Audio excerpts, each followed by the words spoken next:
Ladies and gentlemen, what is up? It's your friend Tim, aka General 8-bit, coming at you with episode 1 of a new series here on 8-bit Plays. This is Teslagrad. It is a 2D puzzle platformer developed and published by Rain Games. This is a fairly new indie game released back in December that I just recently saw. It is a beautiful, beautiful game. Amazing soundtrack, amazing background, just great mechanics. One of the things that I can really say about this game is that it is very Metroidvania. I know that word is thrown around a lot with a game like this. It's very Portal and Metroidvania-like, which is something that I really, really, really like. But enough of the talking. Let's get into this beautiful, beautiful storytelling of a game. I'm going to be playing through this entire game, so definitely if you guys are going to be enjoying this first episode, definitely drop a like, and it really helps me out and helps me along in pushing forward the series. So yeah, anyways, enough of the talk.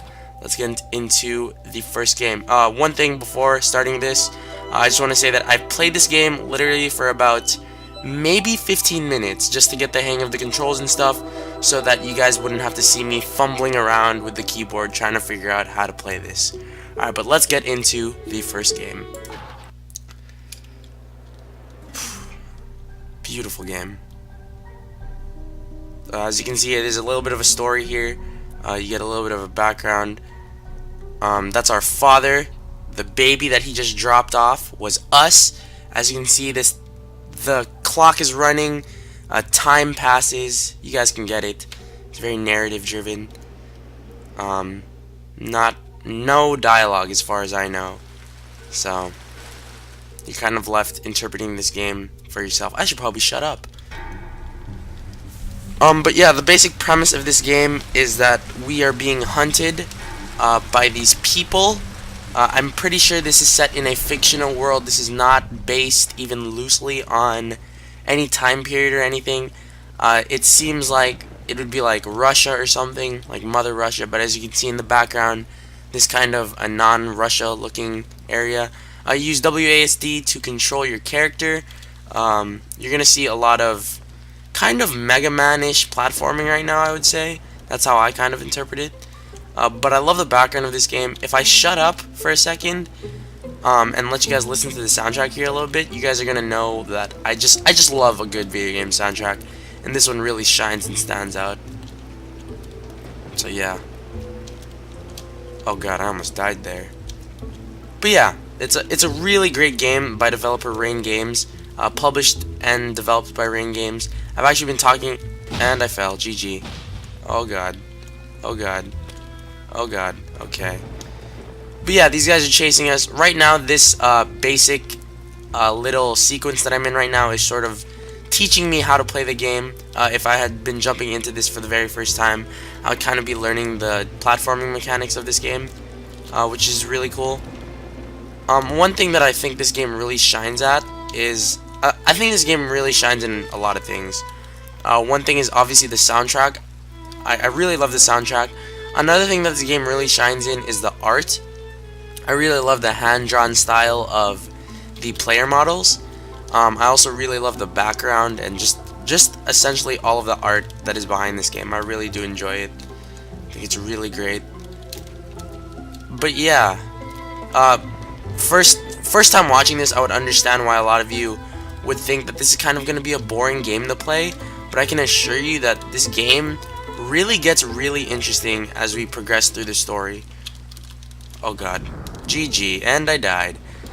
Well, great freaking start to an episode, Tim. Great start. There we go. Alright. But yeah, there's going to be a couple of things that you're going to notice in this game as we progress here. I'm hoping that I get like at least a 25-minute recording done for the very first episode. I'm not gonna have all of them like that, mainly because I don't think this game needs 25 minutes. I think a 15-minute episode would suffice very well. So yeah. One thing that I can really say about this game is it is a 2D puzzle platformer with physics-like mechanics in it. Much like a lot of people say that these games are kind of loosely based on Portal, with the physics-based stuff that is involved with the game. I slightly agree with that, mainly because of the fact that I don't think this game would exist if a game like Portal never released. And by that I mean, like, the physics in this game, it kind of takes away from the portal shooting aspect of Portal and replaces it with magnetism and a mechanic like that. You're gonna know what I mean here as we progress later on into the game, hopefully in this episode. But yeah, as you can see here, we're getting chased by this huge Russian dude.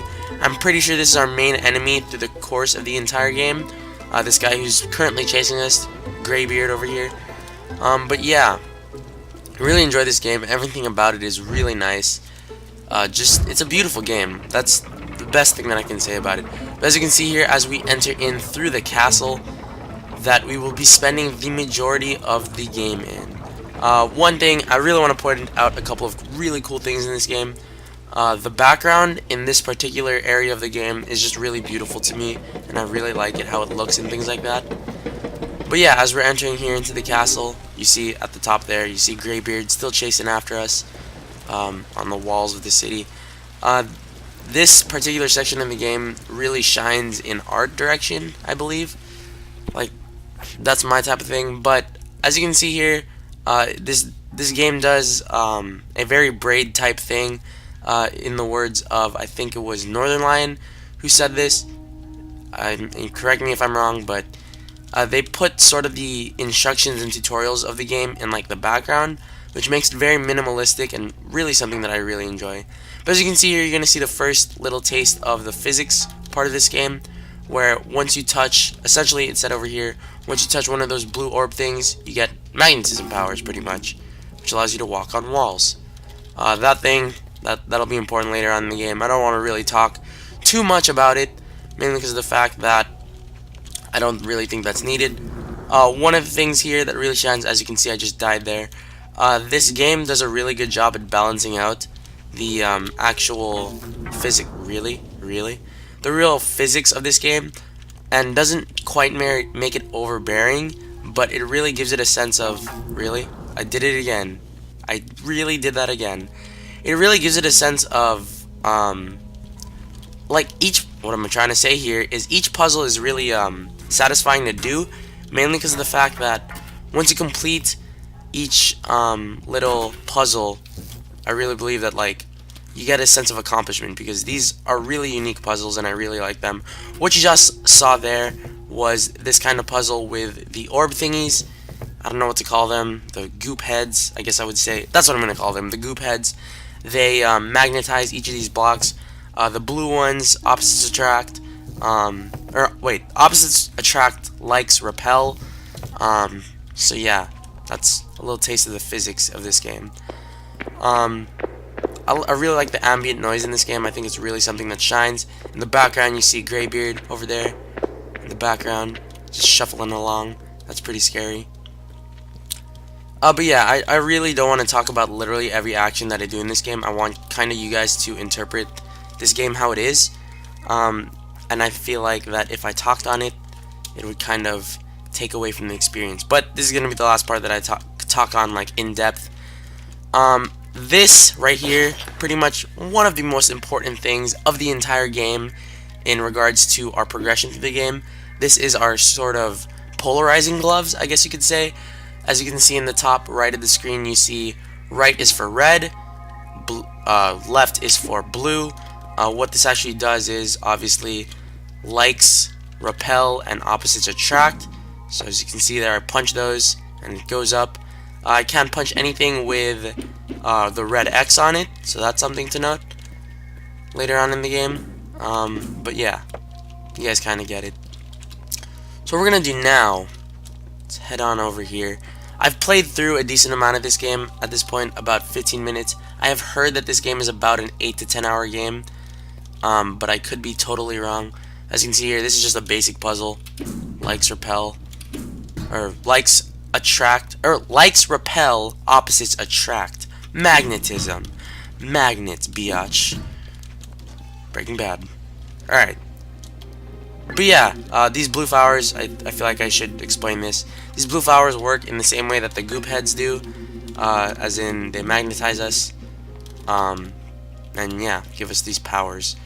It's really cool. I really like the design of this game. Just everything about it just really shows how beautiful this game is. Kudos to you, Rain Games. You guys definitely have developed a great game. So as we see here, we get into our first real set of actual puzzles that I'm going to get into. Magnetism, all this stuff. And yeah, as you can see, like in the background, it shows that I need to punch down on this to do that. It's going to be sweet. Alright, but let's run through here. Alright. I think I need to do this? Huh. Okay, there's that. Now we gotta wait for Goophead over here to walk over and put that up for us. One thing that really shines about this game is that it doesn't really overbear you with super difficult puzzles. I feel like that when they actually give you a hard puzzle, it's a puzzle that you'll actually have to think on, but it doesn't make it too ridiculous. It actually makes this game really fun to play, just because it's not brain-hurting difficult, but it's definitely something that's definitely going to make you think, and that's something that I can really appreciate there. One thing that I really want to show here, this is kind of the Metroidvania type thing that I've been saying.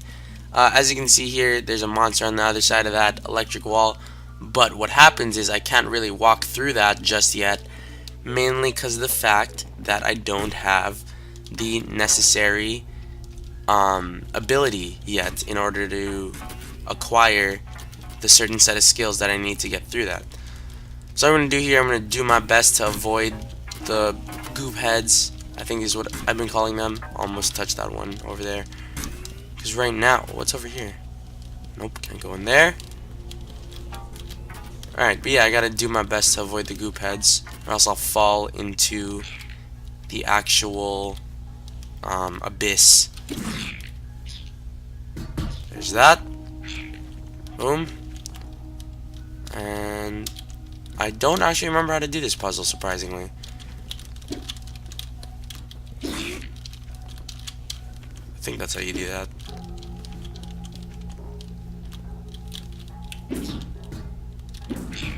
Is that how you do that? There we go. Yeah, puzzles. I really like this puzzle, actually. It's very fun. There's that. Boom. And we're good.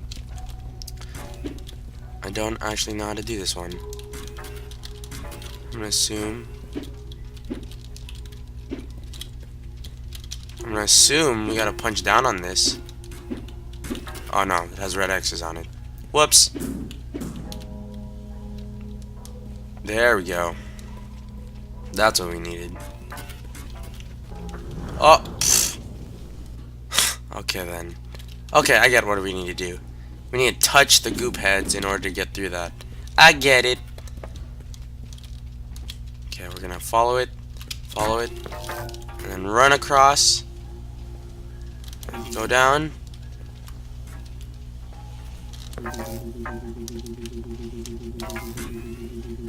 Oh, this is a bad situation. Oh, gravity! I've heard that movie was good. Oh gosh. What? Wow. Alright, that's fine. Whatever. Third time's a charm. But yeah, one thing that I really want to say about this game is I'm going to be playing through this whole thing. I'm really excited to be doing that. But I really suck at platforming and puzzles. So yeah, that's a thing. No. No. No. Dang it. Darn. Puzzles. But this game isn't really all puzzles. I do believe that there's a decent amount of combat in this game involved. So that's something to be really talking about. But that's introduced later on in the game, which is something that's really cool. No!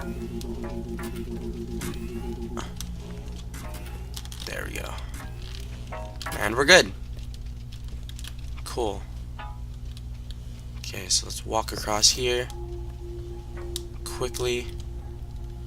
Don't actually know what I can do with that, so I'm just gonna walk through. Alright. I'm pretty sure this is the same type of puzzle as the one we just did. So, yeah, we're good. But I think what's gonna happen here, if I do recall correctly, is that there's an actual boss battle here. At least from what I remember. Yeah, this is the first type of boss battle. This really kind of reminds me of, not really a Metroid boss battle, or really any type of boss battle, but it kind of reminds me of sort of the Super Meat Boy style boss fights. Kind of have to concentrate here, my bad. In which that you actually have to do things to the background character, which is the boss, which is something really cool. So pretty much all we're doing here is we're pushing. Oh god, fire! Oh god, that's fire! If I do this my first try, I'll be super freaking happy. But you have to actually use your magnetism powers to actually hit these orbs or boxes so that he can suck them up with his magnetism powers and eat them, which allows him to go crazy for a second. Every time you accomplish this task, he actually speeds up the conveyor belt, making this game a whole hell of a lot harder. And I'm dead. GG. Wow. That was a little bit dumb.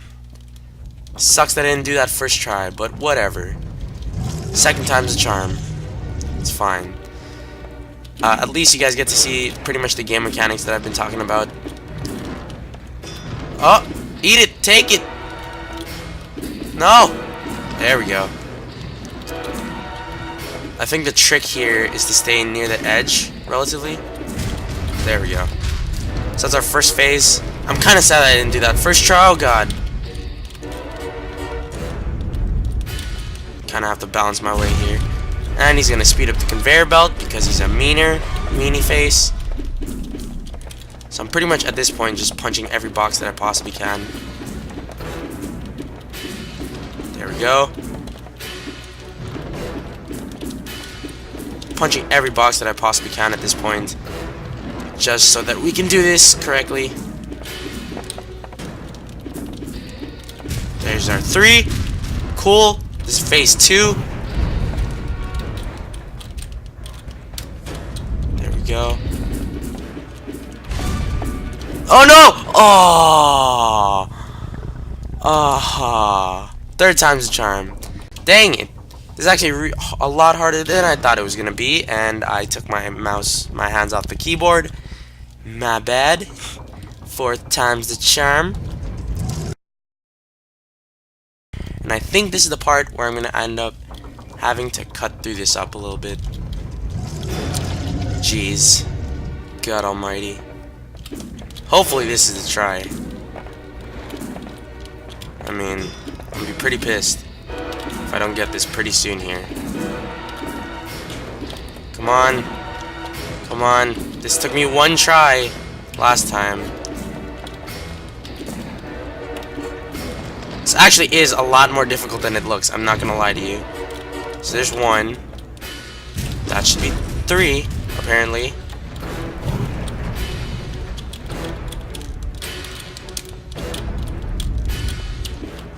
Alright, that's phase 1 completed. There we go.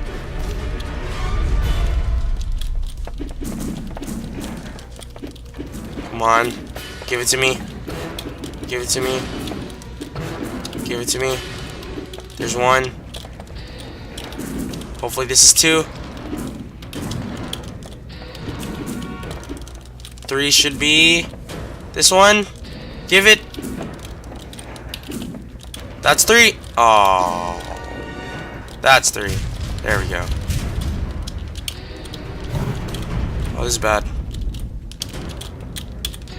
There we go. Should be good. I know you can hear my keyboard clicks. This should be phase 3. I really don't want to do this again.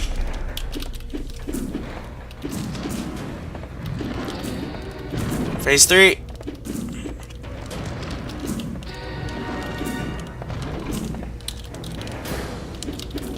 Give it. Oh, that should be it. This should be it. Oh, the struggle.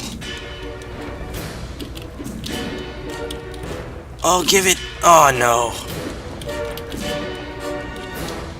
That's it. That's it. Oh, yes. Hallelujah. Hallelujah. Oh, beautiful. Oh, that soundtrack. Satisfying soundtrack. But yeah, there's that. So yeah, that was our first boss here. As you can see, that was pretty fun. But here, I'm going to go ahead and end this episode off here, guys. I want to thank you guys so much for watching. This has been Teslagrad. I really hope you guys are enjoying what you see so far. This is the first episode, so definitely drop a like if you enjoyed. What I'm going to do, I'm going to be playing through this entire game pretty much. So if you enjoy, leave in the comment section below what I can do to actually boost up the quality of this series. But next episode we'll head into the actual difficult part of the puzzles, because from here on out the puzzles only get harder and harder. But until then, guys, thank you guys so much for watching. As usual, my name is Tim, aka General 8bit. We will see y'all next time.